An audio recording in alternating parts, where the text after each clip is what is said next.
everyone. It is Saturday night, and this has been a very busy few days, as I thought it would be. So I did not get to make my video yesterday, and now I'm almost making it at like 11 o'clock at night on Saturday. But side note, can we talk about these pajamas and how cute they are? My sister got them for me, and I think they are the most adorable things I've ever worn in my life. So I wear them all the time. So and just enjoy my strawberry shortcake pajamas. So yesterday was Good Friday. We all know this the week leading up to Good Friday after the Last Supper. Judas leaves and makes a deal to betray Jesus. And they come, and Judas betrays Jesus with a kiss, and it just escalates from there. And there is so much between the Last Supper and the crucifixion, and it is a lot for me. I think this year for me, I don't know, Easter is just hitting me really hard this year, and the closer I feel like I get to the Lord, the harder and harder and harder it is to think about what he did on the cross without just being blown away. And it should affect you. You know, a lot of people, they watch The Passion of the Christ and they're, I'll never watch that again. But I think it's because the reality and the Passion of the Christ, as gruesome as that was, and we knew it was fake, but you know, it was so much worse than that. And it's, for me,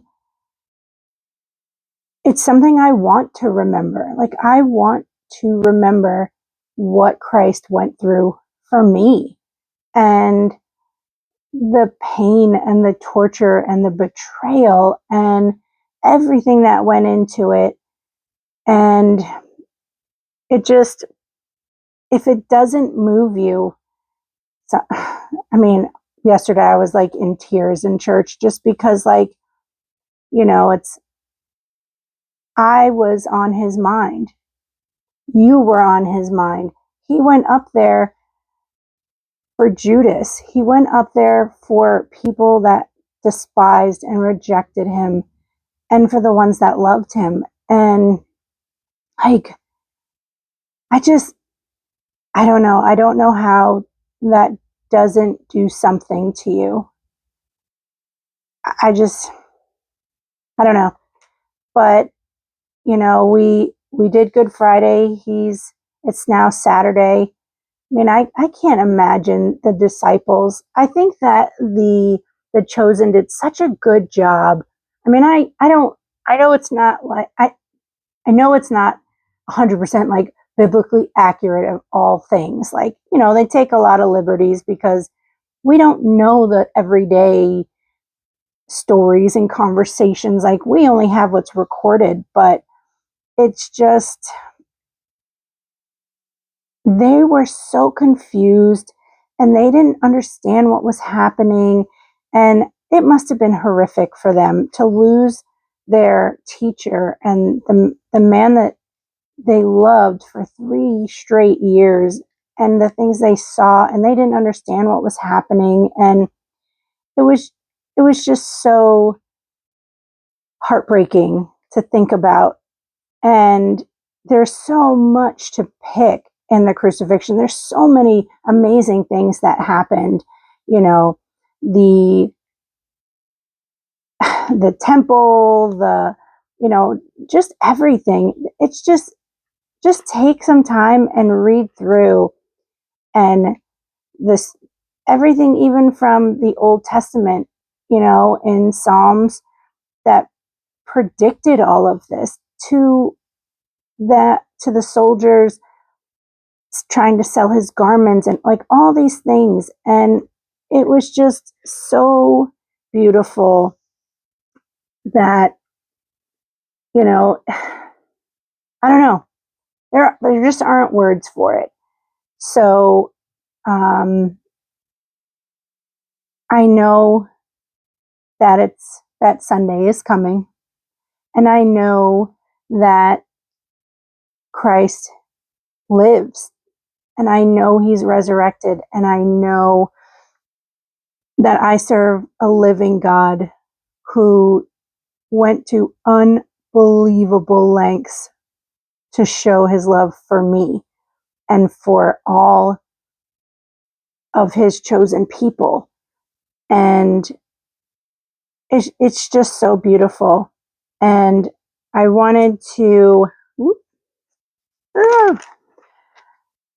there wasn't a specific passage that I wanted to read, but I'll just read a little bit of the death of Jesus. And it starts Matthew 27, verse 45. It says, at noon, darkness fell across the whole land until 3 o'clock. At about 3 o'clock, Jesus called out with a loud voice, oh, brother, I will mess this up. Eli, Eli, lema sabachthani. Oh, I didn't mess it up. Which means, my God, why have you abandoned me? Some of the bystanders misunderstood and thought he was calling for the prophet Elijah. One of them ran up and filled a sponge with sour wine, holding it up to him on a reed stick so he could drink. But the rest said, wait, let's see whether Elijah comes to save him. Then Jesus shouted out again and released his spirit. And at that moment, the curtain in the sanctuary of the temple was torn in two from top to bottom. The earth shook, rocks split apart, and tombs opened. The bodies of many godly men and women who had died were raised from the dead. They left the cemetery after Jesus' resurrection, went into the holy city of Jerusalem, and appeared to many people. The Roman officer and the other soldiers at the crucifixion were terrified by the earthquake and all that had happened. They said, this man truly was the Son of God. And many women who had come from Galilee with Jesus to care for him were watching from a distance. Among them were Mary Magdalene, Mary the mother of James and Joseph, and the mother of James and John, the sons of Zebedee. Even his enemies realized the soldiers that were around him, that the weight of that curtain that separated us from God, and only the holiest of holy people could go behind that curtain, was shredded to show that there is no more barrier between us and God. We don't need anyone to go to God. We can just come to him because now his son died for us and will be resurrected tomorrow, but is resurrected already. I mean, he's living, guys, and he loves you, and he died for you. And I just hope that you all learn to just be so thankful. And hopefully, if you don't know him, just know that he died for you too. And I hope that you learn who my Jesus is, because he's beautiful. So that's all I got, guys.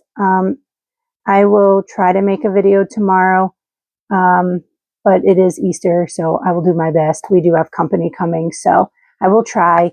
If not, I hope you all have a blessed Easter, and try not to get caught up in the busyness of the holiday, and just take a minute and sit in what Christ did for us. All right. Love you guys. Have a good night. Bye.